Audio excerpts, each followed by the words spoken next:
Murray State was recently reaffirmed for accreditation from the Southern Association of Colleges and Schools Commission on Colleges. The accreditation came with no recommendations for actions to be taken by the school, which is rare.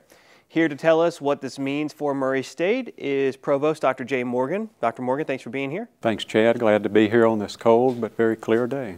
So tell me about the importance of receiving reaccreditation or being reaffirmed, and more importantly, what it means to not have any recommendations. Sure. Well, as you know, universities go through reaccreditation every 10 years. They also go through an interim review every 5. Last spring of 14, our reaccreditation team was on campus and reaffirmed us with basically nothing wrong with Murray State. That was the takeaway.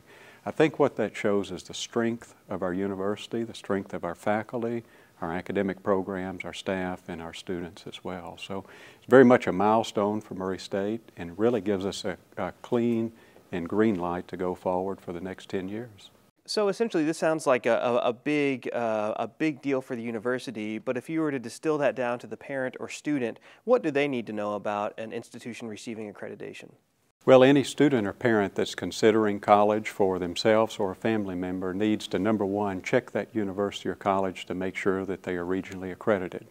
They can do that in a number of ways. They can look at the SACSCOC website, or they can look at the university website, and all universities are required to post their accrediting bodies on there.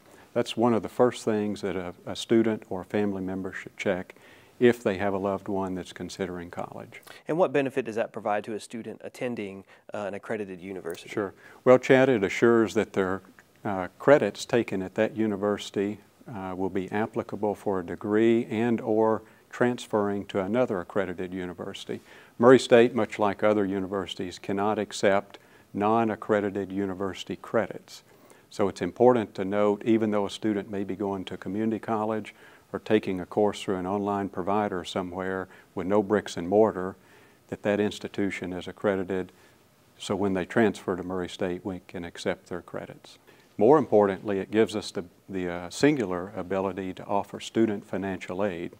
And without that, we could not offer student financial aid, and of course our students need that. And tell me a bit about the fact that there are no recommendations for the university, essentially. How do you chart a path ahead academically for this institution?